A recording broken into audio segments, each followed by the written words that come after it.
Hello everyone and welcome back to another edition of the GSMC Fantasy Sports Podcast, brought to you as always for the GSMC Sports Network. My name is Christopher Shepard. Thank you guys yet again for tuning in.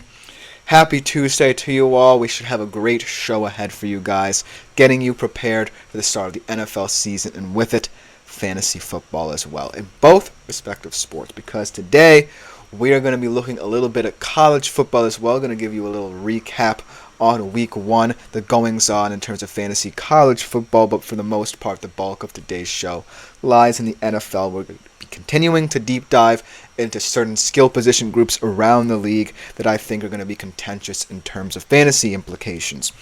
We're going to start off in the NFC East with the Washington Commanders, one of the more intriguing running back rooms in the NFL. Then we move to the Steelers and Titans. We take a quick break in terms of the NFL and switch to college football. And we conclude today's show with our first wide receiver room deep dive with the three-headed monster that is the Chicago Bears wide receiver room. But before we get into any of that, I do want to remind you, and you guys have been doing an incredible job with this, continue to avail yourselves to the many features that YouTube has to offer now that we are a live show, whether it be through Super Chat, Super Thanks, or Super Stickers. You can interact with the show, and I want you to interact with the show. That is what it's all about. We are getting closer to the start of the fantasy football season, so many of you may have questions, comments, or concerns about your team. We've been getting some great comments about your teams as you begin to draft, and some, in fact, trade analyses as well. So I want you to continue to do that. It just makes the show much more better. You can, if you want, listen to me ramble on and on about my opinions, but I want your opinion because they matter to the show and it makes them even better. And it also makes the show and the network go as well. We also take tips and donations as well, so if you do feel so inclined, that is an option as well. But you can, in whatever way you want, contribution is key for the success of this show. So thank you to all who are watching, but without further ado, let's jump right into the start of today's show. We're going to stick with this graphic here. We're going to be starting off with a running back room that I really am excited and thrilled to be getting to do a deep dive in, because a lot of people may not have been paying as much attention to it as I have. I think that it's going to be a very interesting kind of competition, very contentious competition between these two guys, two very distinct styles of play in this running back room for the Washington Commanders. But at the end of the day, I think they really complement each other well enough to sustain what should be a very sneaky good offense should rookie QB Jaden Daniels be their guy. So without further ado, let's talk about this running back room. And you can supplement me with comments if you so choose. I'll take any kind of comment from whoever's watching at the current moment. Let's start off with the presumptive starter, even though it was said that they were naming Brian Robinson Jr. the RB1 during camp. I still think that at least by a certain week early on in the season, say week 4 or 5, Austin Ekeler could start. I think the main problem was just getting him back from that injury he sustained as an LA Charger, but he was acquired by the Washington Commanders from LA. And I think that he's one of those backs that is kind of in the nadir of his career. He is kind of declining, but he does offer that experience, that understanding of kind of a run-heavy scheme, even though in LA, in the Justin Herbert area, it became more pass-oriented. I think that this was kind of a perfect fit for Austin Ekeler, even though he's going to not do as much in this offense as people would think. That being said, I still think he adds value as a mid-round sleeper, but only because of the fact that Brian Robinson Jr. just has a little bit more raw potential to him, and because in this system, he's going to cede a lot of the pass-catching opportunities. I don't think at this point in his career he's going to really help in the receiving game, but as a third down situational back, maybe more so in the red zone, he will get his touches. And he did score 38 touchdowns in 2021 and 2022, so make of that what you will. As T Money says, I'm back with another trade. Hit me, man. One of my favorite commenters on this show, my favorite subscribers on this show. So yes, Team Money, please hit me with your trade before. Actually, he has it right here, as he says he's wishing to trade Laporta, London, and Connor for K9, AJ Brown, and Jake Ferguson. This is a very similar trade to one. If you haven't been following the show, he has come up with a lot of interesting trades for me to ponder over the past couple of weeks. This one really is another one that's highly similar to others that he's done, but I think that this one could potentially work. Laporta, London, and Connor for Kenneth Walker, AJ Brown, and Jake Ferguson. We talked a little bit about AJ Brown and Jake Ferguson in the profile of this trade before. And Laporta, London, and Connor is an interesting group to trade away because obviously I have my strong opinions about Sam Laporta. Well, he was the tight end one last year, was the worst tight end one season in recent memory. That being said, he represents a kind of youthful movement in the evolutionary stages of the tight end position. Then Drake London, also very promising, has had 1,000-yard seasons with inconsistent QB play. And then, of course, James Conner. But a reason why I like the upside of this trade more is because a lot of people are sleeping on Kenneth Walker. And as a Seahawks fan, I'm not just saying that because of bias. Whenever I talk about the Seattle Seahawks, I never wish to come from a point of bias. I truly believe that a lot of people are sleeping on Kenneth Walker. He has great open field ability. Thank you for the tip, Tap to Learn.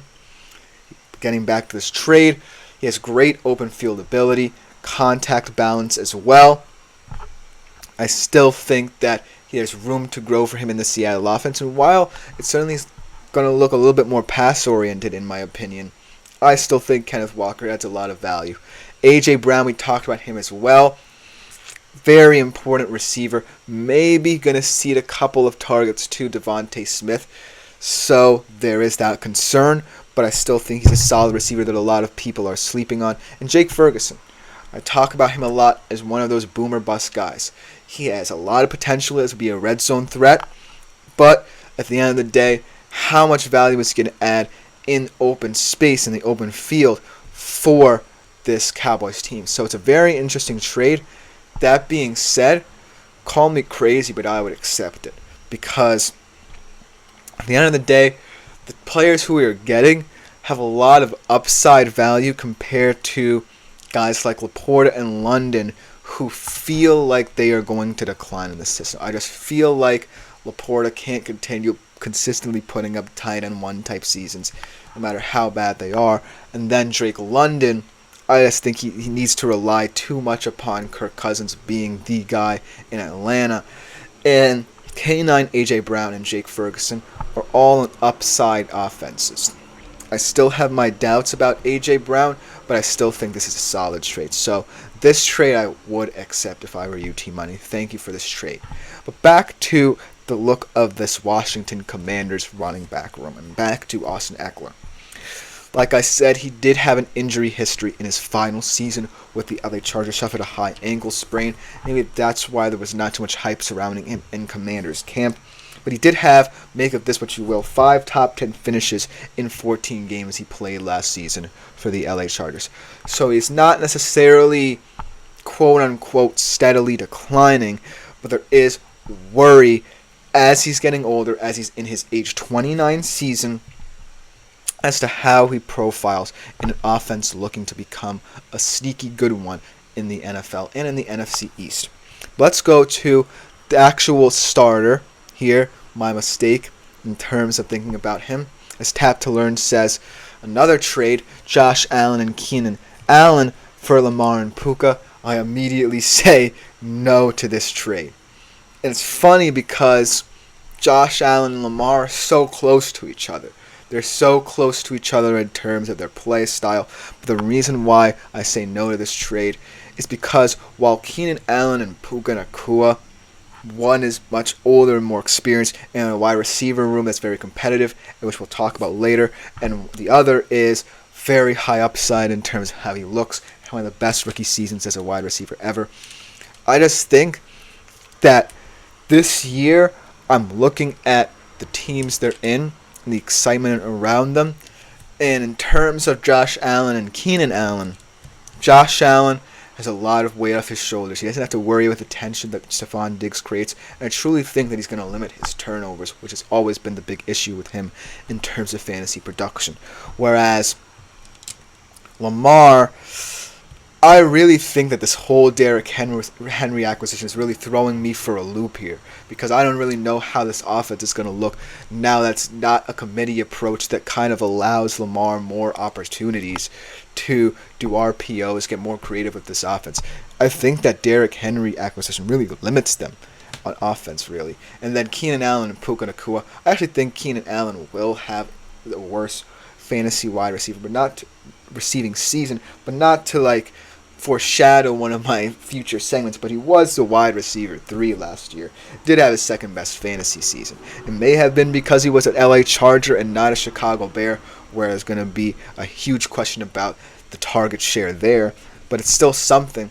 And Puka is now in a situation where he doesn't necessarily have much leeway now because of the return of Cooper Kupp.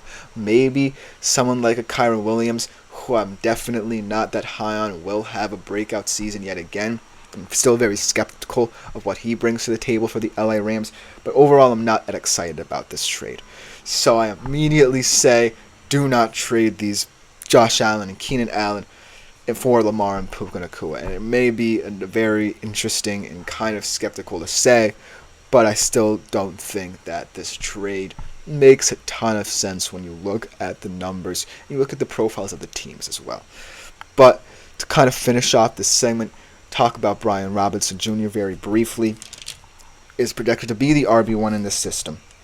He did have the same amount of fantasy points last year as Austin Ekeler in terms of average, 13.2. And I still think that the reason why Brian Robinson is the starter is because of the profile of Cliff Kingsbury in this offense. I think that this whole kind of mentality that Cliff Kingsbury brings as the offensive coordinator, coming from Texas Tech, working with Kyler Murray in Arizona, being like this air raid guy, kind of plays into Brian Robinson Jr.'s hands, which is why he was named the starter. I think he has more explosiveness, more receiving abilities, more upside in that regard, and so that's why he's the starter. But at the end of the day, this is my prediction. I did say, this was before, the names were named for the starting roles. Ekeler was starting, but heavy workload for Robinson, and it still could ring true, right? Ekeler could kind of maintain the starting role in the middle of the season, but expect Brian Robinson to give you a heavy workload. And in many regards, if you're in a PPR league, he might just offer you that higher upside. That being said, I think it would make more sense to start the experienced hand. Cliff Kingsbury thinks otherwise. Let me know what you think in the comments. But that'll just about do it for this segment. Coming up next, we'll be looking at another running back room of contention, going over to the AFC and the Pittsburgh Steelers. We'll be right back after the break to talk about them. I feel like I'm losing my mind. Is everybody in the world blind?